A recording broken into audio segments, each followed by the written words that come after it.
ہوا تھا وہ دروازہ، ہاں، اور وہ بہت سی بیٹیوں کی ماں تھی، واقعاً وہ ماں تھی.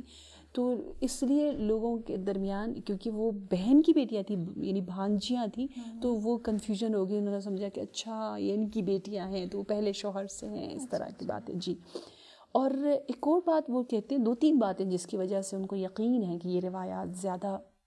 معتبر ہے، کہ جناب ختیجہ 28 ایئرس کی تھی، زیادہ نہیں کہا ہے، اور بھی کہا ہے ایج، اور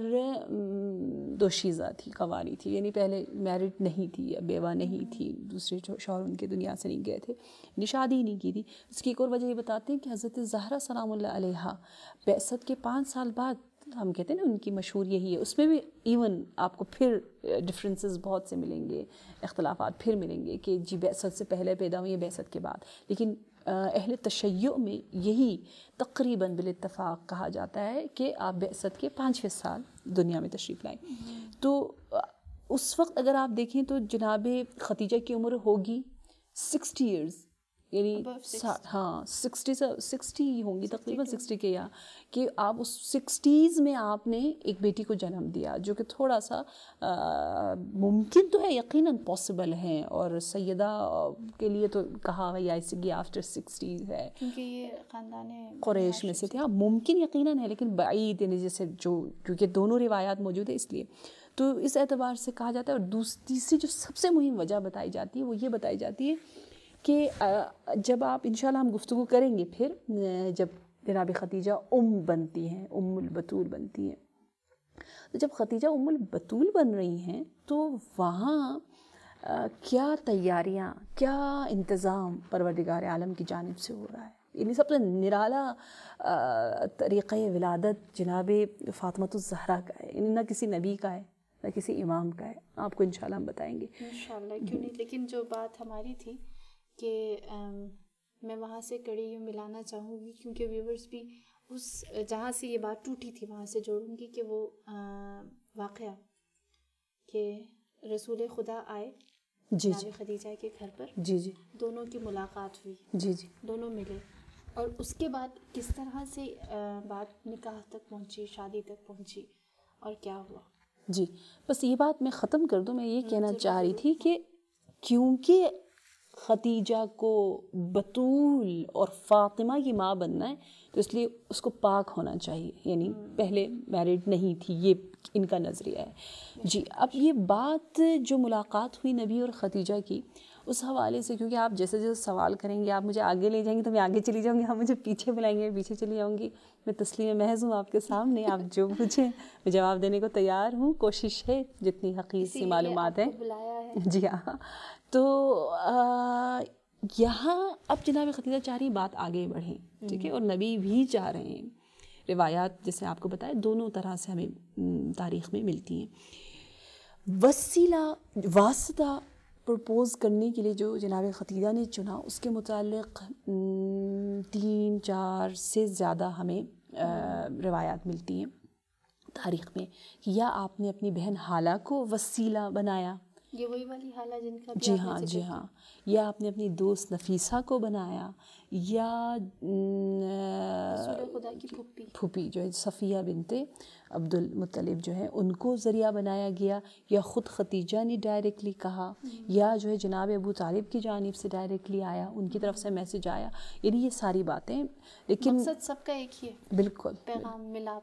جی لیکن میں چاہوں گی کہ صفیہ بنت عبد المطلب کا جو طریقہ ہے اس کو ایک میں آپ لوگوں کے سامنے سے پیش کر لوں، کیونکہ سارے واقعات کے لیے ٹائم بھی نہیں ہے. کہ بحار الانوار میں دوبارہ ذکر ہے، آپ کو میں نے پہلے بھی والیوم بتا دیا ہے کہ جب جناب ختیجہ نے ایک مصمم ارادہ کر لیا، کہ جب انہیں یقین ہو گیا کہ یہ افضل ہیں، یہ اشرف ہیں، صحیح ہے، یہ اکمل ہیں، ان سے زیادہ حسین موجود سیرت و صورت میں یقیناً کہیں نہیں ہے. اور میرا دل چاہے گا کہ یہ یہاں سے حضرت ختیجہ چاہ رہی ہیں، اور انہوں نے اپنی محبت کا، یہ جو محبت جو خدا دلوں میں ڈالتا ہے، یعنی واقعاً خدا نے قرآن میں کہا ہے نا وَجَعَلْنَا بَيْنَكُمُ الْمَوَدَّةَ، میاں بیوی کے متعلق کہا ہے کہ حقیقتاً خدا نے وہ احترام اور وہ محبت جناب ختیجہ کے دل میں ڈالا، اور انہوں نے اظہار کیا اور اپنی فرینڈ، اپنی دوست نفیسہ کو کہہ دیا کہ میں نے اس شخص کو اپنے زندگی میں لانا ہے. جتنے بھی بت میرے سامنے آ جائیں جتنے بھی طوفان آ جائیں، جتنی بھی رکاوٹیں آئیں، جتنے بھی کانٹے آئیں، سب کو دور کر کے میں نے اپنے اس مقصد کو لینا ہے. کیوں؟ کیونکہ یہ مقصد جو میرا ہدف ہے، جو میرا ٹارگیٹ ہے، جو میری مطلوب ہے، وہ دارین کی سعادت. دیکھیں یہ بہت زیادہ مہم ہے، کیونکہ میں بتا سکتی ہوں ایک لڑکی جب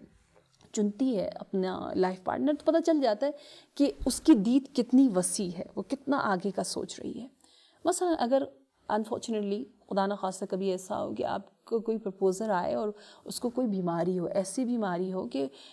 پتہ ہو ڈاکٹرز نے کہا ہو کہ شاید یہ ود ان فیو ایئرز دنیا سے چلا جائے، خدا ہے جی ہاں، مثلا کینسر جیسی کوئی بیماری ہو اور کچھ پتہ نہ ہو کہ کبھی بھی یہ شخص جوانی پہ بھی جا سکتا ہے، تو آپ ذرا کترائیں گے اس سے شادی کرتے ہوئے. آپ کہیں گے نہیں میرا تو دل ہے کہ جی میرا شوہر میرے ساتھ رہے. انسان کی فطرت میں ہے کہ وہ ابدیت کو پسند کرتا ہے. تو وہاں ہمیں یہ بات سمجھ میں آتی ہے دنیا میں ہی، لیکن آخرت کے لیے ہم اتنے ہم کہیں گے نیرو مائنڈیڈ ہیں کہ ہم صرف دنیا کا سوچتے ہیں، آخرت کا نہیں سوچتے.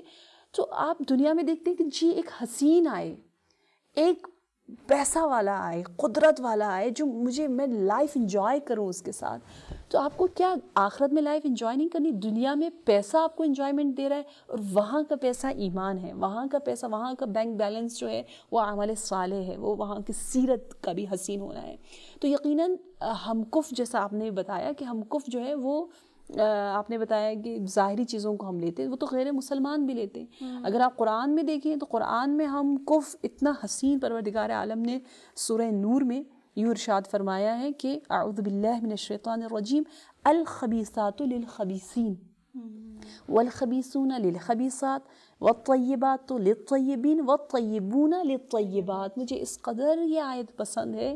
کہ واقعی میں کہتی خدا ہے جو کہ ہمارے اعمال کی وجہ سے، اگر میں طیبہ ہوں تو میرے لیے طیب کو چنتا ہے، انتخاب کرتا ہے، راستے کھولتا ہے، کیونکہ میں طیب ہوں، میں پاک ہوں، میرے ارادے پاک ہیں. وہ طاہرہ تھی تو ان کے لیے صادق و امین جو ہے پروردگار عالم نے ان کے سامنے رکھا. اب جو رکاوٹیں ان کو وہ خود ہٹا رہی ہے جناب خدیجہ. تو وہ رکاوٹیں کیا کیا تھی وہ ماشاءاللہ آپ نے بھی بتایا کہ اگر ہم اور آپ میں سے کوئی ہوتا تو شاید ہم لوگ کہتے ہیں کہ نہیں یہ امپاسبل ہے، کیسے ہو سکتا ہے کہ میری عمر زیادہ ہے، اس کی عمر کم ہے، ایون 28 کی بھی ہوں تو پھر بھی آج کل بہت کم ہوتا ہے کہ آپ تھوڑا سا بھی فرق ہو تو لوگ کہتے ہیں نہیں 3-4 سال لڑکی کو چھوٹا ہونا چاہیے. تو ہم ہوتے کہیں کہ جی اللہ میرے پاس گھر ہے، اس کے پاس تو گھر ہی نہیں ہے، میں تو رہ لوں گی، میں امیر ہوں، وہ غریب ہے، میں بہت اچھی ہوں، میرے لیے پیسہ مہم نہیں ہے لیکن لوگوں کے لیے تو ہے نا، مجھے تو اس معاشرے میں رہنا ہے، لوگ تو مذاق اڑائیں گے، لوگ کیا کہیں گے. جیسے ہمارے یہاں بہت ہوتا ہے کہ معاشرے میں رہنا ہے، ہاں لوگوں کے ساتھ رہنا ہے، یہ جو ہمیں تو خوف، اس لیے خدا کہتے ہیں یا اللہ تو جتنا لوگوں سے ڈرتا ہے اس سے زیادہ مجھ سے ڈر. تو ہم خدا سے نہیں ڈرتے اور لوگوں سے بس زیادہ ڈرتے، جس کی وجہ سے ہم تمام چیزوں کو اپنے لیے وہ سمجھنے لگتے ہیں، یعنی بت کو واقعاً اپنے لیے رکاوٹ سمجھتے ہیں. تو یہاں بتا رہے کہ نفیسہ کے ذریعے جب انہوں نے میسج بھیجا، اور آگے جا کر بس میں جلدی سے یہ ختم کر لوں کہ یہ بات جب مشہور ہوئی، نفیسہ نے پہنچا دیا اور خاندان ابو طالب اور نبی کے خاندان تک یہ بات چلی گئی. تو جب پتہ چلا انہیں تو خود یہاں بتائے ان واقعات کے بعد نبی نے صریحاً اپنے چچا سے کہا، کیا کہا نبی نے صریحاً اپنے چچا سے کہ آپ کسی کو خدیجہ کے رشتے کے لیے بھیج دیجئے. یہ بہت کم لوگ بتاتے ہیں، اس لیے میں نے کہا میں یہ روایت بھی آپ لوگوں کے لیے بتا دوں، صحیح ہے، کیونکہ اس نے خوشی کا اظہار کر لیا، اس نے ایک اشارہ بھیج دیا ہے. جیسے قرآن میں کہ حضرت شعیب کی بیٹیاں بھی جب حضرت موسیٰ کی عاشق ہوئیں، جہاں پہ بھی جو سیرت کا مالا مال ہو، یعنی حسن سیرت سے، تو یقیناً خود بخود انسان اٹریکٹ ہوتا ہے. اور یہاں ملتا ہے یہ ایک اشارہ انہوں نے اپنے باپ کو حضرت شعیب کو دیا اور حضرت شعیب نے پرپوز کیا. تو اس لیے ہم ایک کہنا چاہیں گے یہ بت توڑ دیں کہ اگر لڑکا بہت اچھا ہے واقعاً نیک اخلاق میں اور ایمان میں، تو وہاں پہ لڑکی والے بھی رشتہ مانگ سکتے ہیں. حضرت شعیب کی سیرت موجود ہے، یا حضرت خدیجہ کی سیرت موجود ہے. تو حضرت خدیجہ نے یہاں پر اس انداز سے جب اظہار کر لیا، ایک اشارہ دے دیا، تو وہاں سے جو ہے وہ میسج آ رہا ہے. میسج کیسے آ رہا ہے؟ کہہ رہے کہ جناب ابو طالب نے اپنی بہن صفیہ کو بھیجا. جناب صفیہ گئی جناب خدیجہ کے گھر، اور آپ کو پتہ ہے کتنا حسین اور جمیل گھر، کس قدر وہاں پر جہاں پر روحانی اور جسمانی ہر طرح کے سکون کے وسائل فراہم ہیں وہاں پہنچتی تو جناب ختیجہ خود استقبال کے لیے تشریف لاتی ہے، بہت خوش ہوتی ہے، یقیناً سمجھ گئی ہوں گی، اور ہمیشہ کی طرح ان کا دسترخوان بچھا ہوا اور وہ کھانے کا انتظام کرتی ہے، تو جناب صفیہ شاید جلدی میں کہتی ہیں کہ نہیں نہیں نہیں، میں بہت ایک مہم میسج لے کر آئی ہوں، اور پوچھتی ہیں کہ ہم نے بہت باتیں سنی ہیں تمہارے دوست کے ذریعے، لوگ کہہ رہے ہیں کہ تم اس طرح سے کچھ اظہار، کوئی محبت